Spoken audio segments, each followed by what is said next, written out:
Right guys, today I want to talk to you about some best and worst makeup products. I have been wanting to film this kind of video for a really long time. Obviously, as a blogger and just as a general makeup enthusiast, I collect an awful lot of makeup products. Some of which I absolutely love, as you guys know, and some of which I absolutely hate and just do not work for me whatsoever. So I thought a really good way to get kind of a review of these and kind of put them into categories was to do a best and worst kind of video and do it with different makeup products into different categories. So today I'm going to be focusing on foundations, my top 5 foundations, and I would ideally like to have done worst 5 as well, but actually I don't even have that many, so I'm just going to say that this one is best and worst foundations. I'm obviously going to talk you through my best ones first and then we'll go on to my worst ones afterwards. I'm actually really excited to talk about these foundations in a little bit more detail because I've had a really good chance to get to use them and things, and obviously with working really long shifts I get to kind of know the longevity of foundations and whether they actually meet their true name and whether they are long lasting like some of them claim to be. So yeah, let's crack on with the video and I'll start with my best foundations. So then, starting from the top, and my absolute holy grail favourite foundation of all time has got to be Estee Lauder Double Wear. Now, I actually have 2 of these, actually got 3 of these I think, because I have different shades at the moment. Estee Lauder Double Wear has been my trusty absolute favourite foundation since roughly around 2014 I think. I actually found out about Estee Lauder Double Wear when I was on my final placement as a student nurse, and one of the nurses who I was working with at the time recommended I try it because I was moaning that basically I couldn't find a foundation that worked for me with having oily skin and things like that. So she recommended I go and try it. I went and got a colour match done at House of Fraser I think, and they sent me on my way with a little sample which actually lasted me a really long time, and then from there I went and bought it. Couldn't even tell you now how many bottles of this stuff I've actually had. They don't last as long as they used to. I think it's probably because I wear more makeup more often now, but definitely don't last as long as they used to. So the original shade I got was 2C3 Fresco.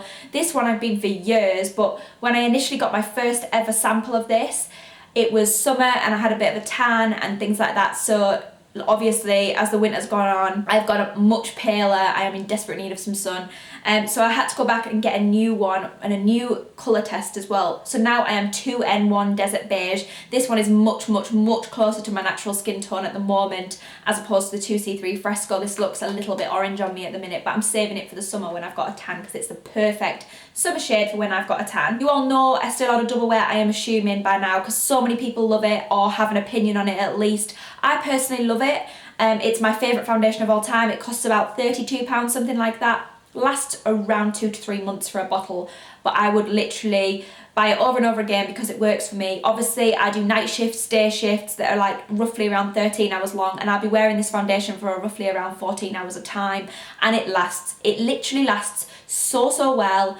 It doesn't go cakey. It's mattifying, so it's great for oily skin or combination skin, and I just personally love it. I know a lot of people think that this is maybe quite cakey for them, but I personally think it's not, and I really love it. It's my #1 foundation. I'm obsessed. Okay then, moving on to the next favourite foundation, I would say that MAC Prolongwear SPF 10 foundation in the shade NW15 is my next favourite. As you can see, this is quite empty because I did use this for a really long time.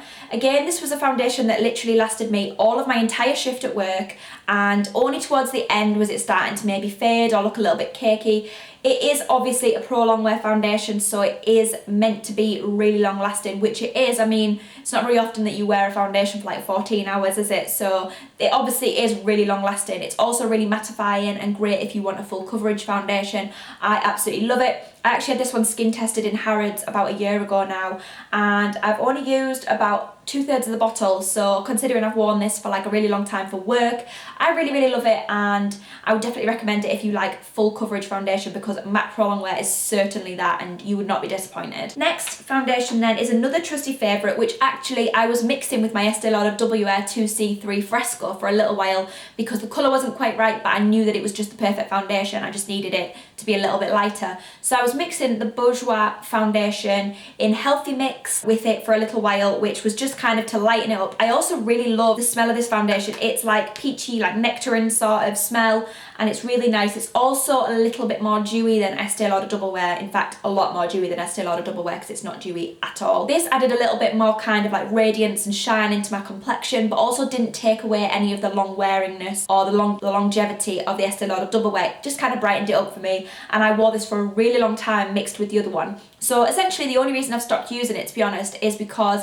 I've now got the shade I need of Estee Lauder Double Wear. Otherwise I would still be mixing this with my beloved 2C3 Fresco. But again, this is obviously a drugstore foundation. It's really cheap. It's less than £10, I think, and I've bought bottle after bottle of this as well. It's really good foundation. It's also really nice if you don't need that much coverage as a foundation. You could just use this like by itself. It's really nice, and it's got like kind of like a hydrated sort of dewy look to it, which isn't really what I go for, but that's why I personally mix this with my more mattifying foundations. So I would definitely recommend trying it if you're looking for a cheap but really good dewy foundation. Next, we've got another drugstore foundation, and this one is the L'Oreal Paris Infallible 24-Hour Matte Foundation. Again, this one is pretty much empty now. It's like literally all gone because I wore this for work as well for a really long time. I kind of was just trialing and testing a few different foundations to see which ones work best for me personally for working long shifts and things. So that's why all of these are quite empty at the same time, because I was using them all like really quite religiously. So this one is in the shade 11 Vanilla. It's a really, really light shade, but again, it's a mattifying foundation. It's full coverage considering it's drugstore, and sometimes I don't expect as much from drugstore foundations. I know that's probably really, really bad, but sometimes I feel like you pay for what you get with your higher end foundations, and I am definitely a high-end foundation kind of girl, for sure. However, I do really like this. I would probably reach for this on a day-to-day basis if I'm not going anywhere and I just wanted to put some makeup on. This is a really good foundation for that. It's obviously really inexpensive as well. I think it's roughly around tenner again. L'Oreal's usually on offer as well in places like Boots, so you could probably get a couple more products for 3 for 2 or something like that. I really like this foundation. It isn't as long lasting as my other ones, obviously like my Estee Lauder Double Wear and my MAC Prolongwear, but it is still really good, and I would probably wear this for like an 8-hour shift or something. I wouldn't recommend it for a full 12-hour night shift because they're hard going, let's be honest, and if you're going to be wearing a foundation for like 14 hours, I probably would not recommend something like this, although it is still really, really good. Finally, my last of my best foundations is the L'Oreal True Match Super Blendable Foundation in the shade 2N Vanilla again.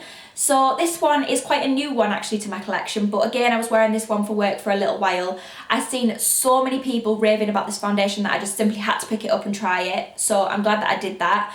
It is a really good foundation, and again, it's very similar to the Infallible one that I just showed you in that I probably wouldn't wear this for like really long periods of time. It's a day-to-day foundation for me, and one that I'd probably pop on just for throughout the day. It wouldn't be one that I would go and pop on if I was going to go out for the night or something like that, because it's just not full enough for me. I like my really matte, really full coverage foundations, as you guys know by now surely. Again, really, really inexpensive. It's a high street foundation, drugstore. It's L'Oreal. L'Oreal does amazing makeup, let's be honest. They're like my favourite high street brand for makeup. They're incredible. But yeah, I do really, really like it. It's not my favourite, but I do love it, and it works. It covers blemishes. It's quite good coverage, not fantastic for me, but I do really like it, and obviously it's really inexpensive, so I definitely recommend trying it if you're kind of like a medium to full coverage kind of person, because this is definitely in that category. And now then, moving on to my worst foundations. I don't know why I got so excited saying worst foundations then. And not bad foundations, they just do not work for me personally, or at least I thought I did, but then suddenly I just fell out of love with them completely. So I've got 3 to tell you about, and I'm really sad to actually say that these are in the worst category, because you might be quite shocked to hear this. I'll start with the drugstore foundation, and the first one is another L'Oreal product. This is the L'Oreal Infallible Sculpt Contour and Base Foundation. This is in the shade 01 Clear Light, so this is like probably the lightest shade you can get, I think.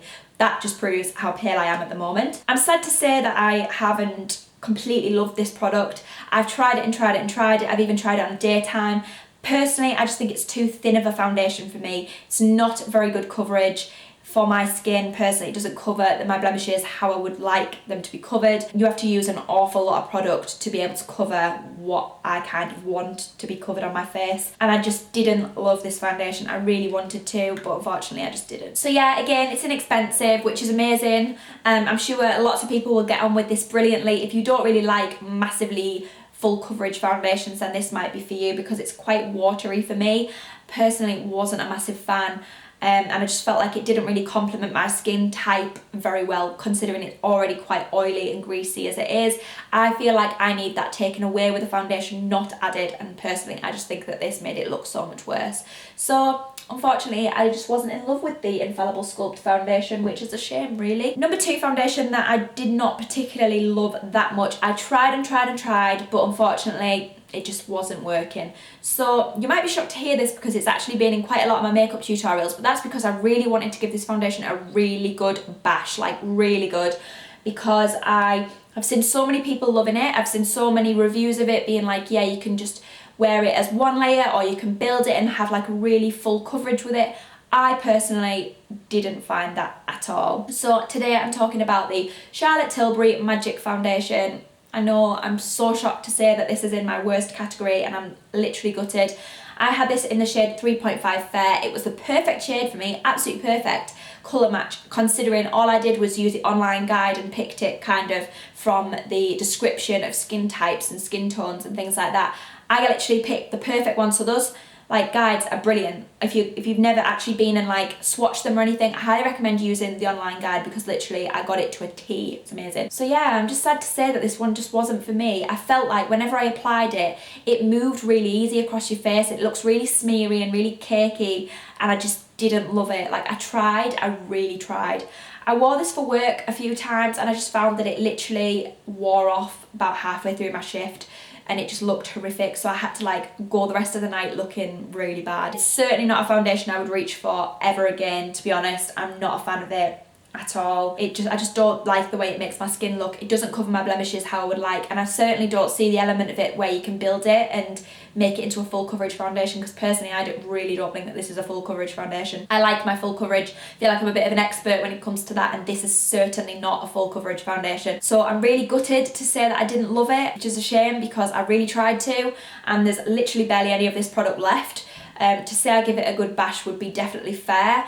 It's also very expensive for what I thought of it. I wouldn't buy it again, definitely not, but I'm sure there's people out there who do love it. Obviously there is, because I've read reviews where people have been like, this is the perfect foundation, which is such a shame because it just wasn't right for me. So goodbye to the Charlotte Tilbury Magic Foundation. It will not be coming back into my makeup collection. Next then, we've got another foundation, and the final one that I definitely, it makes me so sad to say I didn't love it.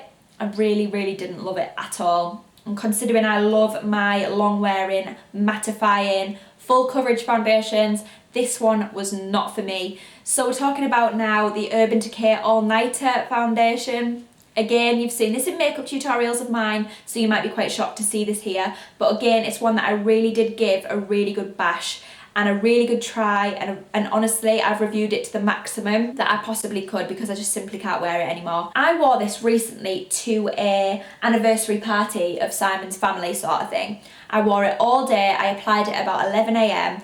The party sort of finished around 6, so when I got back home and looked in the mirror properly, I was like, oh my god, is that what I've looked like all day? It went so cakey, ridiculously cakey on the end of my nose, and it was horrific. It was quite a warm day, so for warm weather, this is not the foundation that you want to wear. Blooming heck, it went horrible. It was like cakey all over my nose, and after that, the day after that, I went back to Debenhams and got myself a skin colour match test for Estee Lauder Double Wear, because I was like, I can't wear this ever again. It was so embarrassing, and I'm gutted because I literally love this. I've worn it for millions of nights out, and I didn't feel like it went like that, but for that day in particular I was just like, oh, and it literally knocked me completely out of love with it, and never again. So I hate to say it, but I've fallen out of love with it. It's a matte foundation, full coverage, and I really hate it now. I'm sure it works for other people, but for me it just didn't work that day. I don't know what it was. I know whether like the oil in my skin binded to the foundation and made it go all minging on my nose. It was horrible. I'm really gutted to say I didn't love it. Really gutted. I think it's time to say goodbye to this one. So again, for a really expensive foundation, it just wasn't for me, which is fine because obviously we're all completely individual. We all have different skin types. We all love things, we all hate things, etc. And unfortunately, I really was ready to talk about this one in that way because me and it fell out of love dramatically. So that's it guys, that is my best and worst foundations in my collection at the moment. I really hope that you've enjoyed this video. Kind of learned a little bit more about the foundations that I would reach for now, and my holy grail foundation, which is obviously Estee Lauder Double Wear. You guys know that I love that. I go back to it time and time again. So I think I should learn from my lesson there and just stick to it because I love it so much. If you guys have any other recommendations for foundations that you guys love, that you think I'll love too, that meet the criteria that I always talk about, so mattifying, long wearing foundations, then please leave them in the comments below. I'd be happy to try them, don't get me wrong, although Estee Lauder is my holy grail foundation, I would be happy to try new ones. So yeah, please be sure to give this video a massive thumbs up for me. Click the subscribe button, which is down below, and I'll leave it on screen in a second. Don't forget to come back and check back for more videos really soon. I bring you 2 videos a week, Wednesdays and Sundays at 5 p.m. Again, just a quick reminder, these are my personal opinions about foundations that I did not love, unfortunately. Doesn't mean to say that they're not good or they won't suit you. I will still link everything down below, so be sure to click the links if you want to try them and stuff, or if they kind of fit your criteria for skin or whatever. Feel free to do that, and I will see you guys really soon. Bye. Mwah.